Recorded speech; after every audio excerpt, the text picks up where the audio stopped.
Tutsi directement. Il a abandonné sa femme à Kinshasa. Il a abandonné sa femme à Kinshasa avec les enfants. Vous voyez encore le problème avec les Congolais. C'est grave. Il nous laisse beaucoup de problèmes. Il est là et maintenant il crie qu'il veut venir. Hein? Bon, le voilà devenu un chef de guerre de la rébellion. Et ils sont allés ramasser tous les autres rebus que vous connaissez. Les Tambo et Mwamba, les Zaïdi Ngoma, l'autre est là, Londa Bouloulou, Wamba Diawamba. Et vraiment une kermesse de gens, en tout cas corrompus et inutiles. Pardon, le Bizima Karaha, qui était mon ministre des Affaires étrangères, que je croyais congolais. Et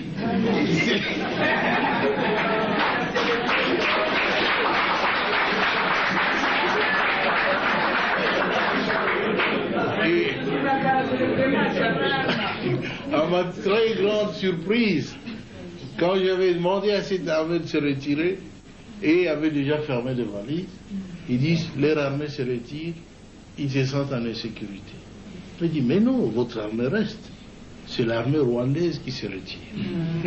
C'est pas la vôtre. Mais ils ont disparu. Et j'ai compris qu'ils n'étaient pas congolais alors. Parce que l'armée qui s'est retirée était rwandaise. Ah oui.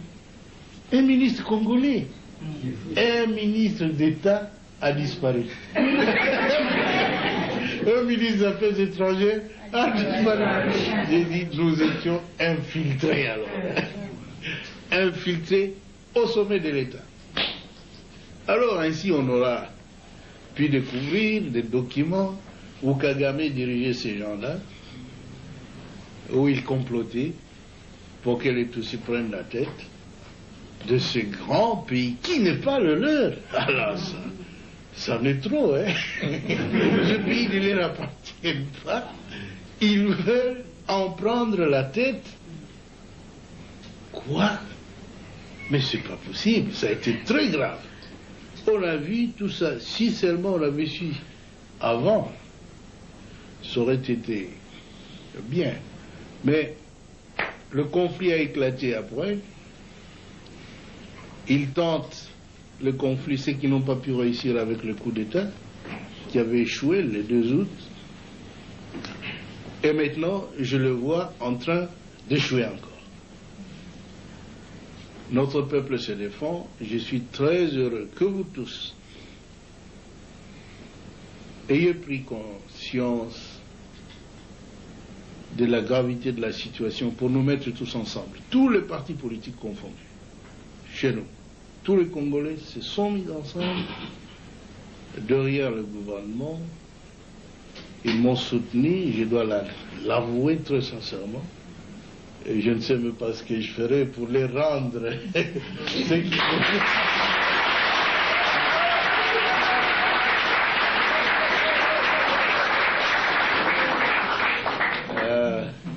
Mais ce que je dois vous assurer, c'est que je suis un soldat du peuple et je ferai mon devoir jusqu'à mon dernier jour.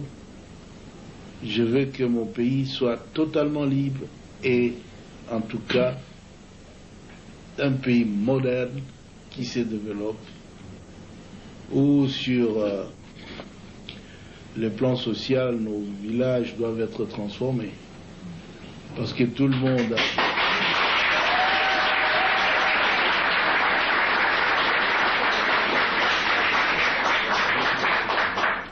beaucoup de nos élites, beaucoup d'intellectuels, beaucoup de citadins, de gens de ville qui sont habitués à la ville, ont peur de rentrer dans nos villages. C'est parce qu'il n'y a pas de vie là-bas. Nous étions donc engagés dans un programme de reconstruction qui a commencé à porter fruit. Et tout cela sans assistance extérieure. Parce que les habitudes politiques en Afrique, c'est qu'on doit attendre de l'aide de la France, des États-Unis, de l'Union européenne, de la, de la Banque mondiale, de ceci, cela. Mais nous avons dit, depuis quand nous luttions, longtemps, nous disions que notre lutte, c'est la lutte de l'intelligence contre la force brute. La force brute,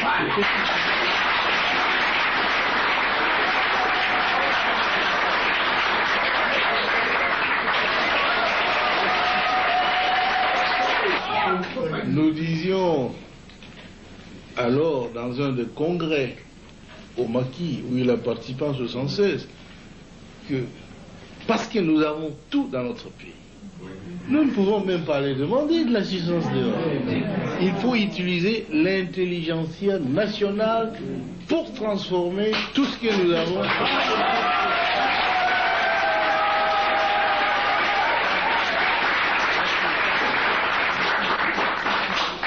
Ainsi donc, lorsque nous sommes arrivés au pouvoir, fort de cette conviction-là, et jusqu'aujourd'hui, nous essayons de transformer nos richesses, notre monde, l'environnement économique, social, culturel, avec l'argent de notre pays. On n'a jamais reçu un seul sou d'ailleurs. Et voilà qu'ils sont mécontents. Ils ne demandent pas à la Banque mondiale, ils viennent avec des plans actifés ailleurs, qu'ils ont toujours présentés pendant 37 ans du régime nôtre. Toujours le même plan. Ils sont venus avec ça. Moi j'ai dit non. Notre plan à nous, c'est nous qui souffrons. Nous connaissons de quoi nous souffrons. Alors nous allons faire un plan pour résoudre notre problème. Ils disent, où est-ce que vous aurez de l'argent? Si on peut toujours l'avoir ici. Le Congo est riche. Et nous avons fait cela. Nous avons notre plan. Il est bien. C'est un plan qui doit développer notre pays. On les a demandé. Messieurs, nous voulons aussi des autoroutes. Tous ces ambassadeurs qui étaient là, parce qu'ils étaient tellement habitués à appeler des ministres, etc., moi j'ai dit, attention, mes ministres ne sont pas des garçons de course.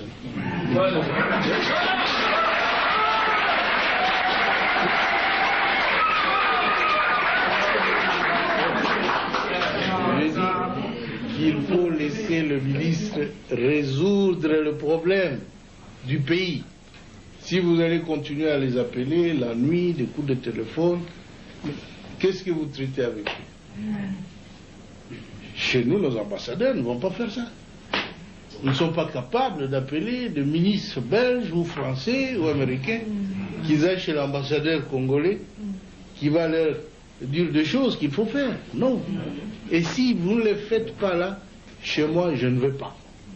Ils trouvent que je suis têtu, arrogant. Je dis, mais c'est pourtant la vérité. Chez vous, ça passe bien. Ça doit aussi passer bien chez nous. Ne vous immiscez pas dans nos affaires. Alors, comment est-ce que vous allez avoir de l'argent? Vous ne ferez même pas 3 mois.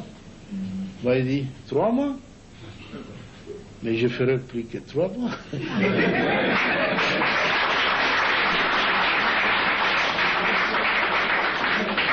Ainsi, vous le connaissez, nous avons préparé un bon plan de reconstruction du pays. Ils nous ont dit qu'il faut aller le défendre à Bruxelles. C'est vrai, oui, on a envoyé une délégation à une conférence qu'ils ont appelée la conférence des amis du Congo. Disons, jeunes hommes, allez-y, défendez notre plan. S'ils vont donner de l'argent, c'est bien, mais moi je les ai prévenus qu'il n'y aura pas de l'argent à donner au Congo. Parce qu'ils savent bien, nous ne sommes pas en train de servir leurs intérêts. Si nous étions en train de servir leurs intérêts, ils donneraient quelques primes d'argent pour nous corrompre, pas pour développer le Congo. Alors maintenant, il faut un choix. Ou vous êtes pour le peuple, acceptez de rentrer sans argent, ou tu es pour eux, bouffe leur argent, rentre travailler pour ton peuple. C'est fini. Ils ont apprécié le plan et ils ont commencé à faire des éloges. Oh là là, c'est le premier plan cohérent, qui ait présenté ces pays-là. Toutes ces années, le Mobutu ne faisait pas de plan. Mais il le faisait bien. Ils ont dit ça, c'est un plan cohérent, ceci, cela. Mais il faut travailler avec la Banque mondiale, il faut travailler avec ceci. Ils sont revenus, on va ouvrir un trust fund, un compte commun, c'est-à-dire un panier où ils vont jeter de l'argent. Jusqu'aujourd'hui, hier, le ministre du Plan ici me disait, Président, il n'y a que 13 millions. Quoi 13 millions, et encore que nous n'avons pas le droit de toucher à ces 13 millions. Parce que pour toucher les autres, et nous-mêmes, nous sommes nulle part. Et ils veulent dire dans quel secteur cet argent doit être utilisé. Moi, je les ai dit, alors là, ils peuvent oublier. S'ils veulent nous contrôler de cette façon-là, on n'a pas besoin de cet argent. 13 millions, c'est quoi? D'abord, il me disait qu'il y avait 80 millions. 84 millions. Moi, j'ai dit à tous ces ambassadeurs de l'Union européenne, mais 84 millions pour le Congo, c'est quoi? Nous avons beaucoup de moyens de faire sans cela. C'est 2 dollars par congolais. Oui. Nous avons moyen de faire sans vous, sans cet argent. Et nous ne voulons pas de conditions. En tout cas, je les ai dit, avec votre argent, nous on continue. Et nous avons plus que 100 millions, plus que le panier des autres. Et encore que nous n'avons pas le droit de décider de l'utilisation de cet argent. Vous voyez, ce sont de blabla, ils se sont trop familiarisés avec l'Afrique. Ils jouent avec nous comme des gamins. Mais cette fois-ci, ils ont vu que le Congo est devenu majeur. La haine. La haine. Nous n'avons rien contre les Américains, les Européens, les ceci, les cela. Mais vous-même, vous êtes témoin, écoutez RFI et d'autres. La campagne. Quelle bassesse. Hein? Ils ne font qu'accuser le Congo. Tout ne va pas, ceci, cela, mais tout va très bien. Sinon, le peuple ne se serait pas ligué autour du gouvernement. C'est maintenant que le peuple a compris que la politique, c'est la sienne. Nous ne sommes que des exécutants fidèles. C'est tout. C'est pourquoi tout le monde au Congo tend à se mettre ensemble avec la direction du pays pour que nous puissions arriver à nos objectifs. Cette fois-ci, parce que la guerre est venue s'intercaler sur notre marche avant, nous avons une priorité d'écraser les envahisseurs. Et je vous avoue qu'ils seront écrasés.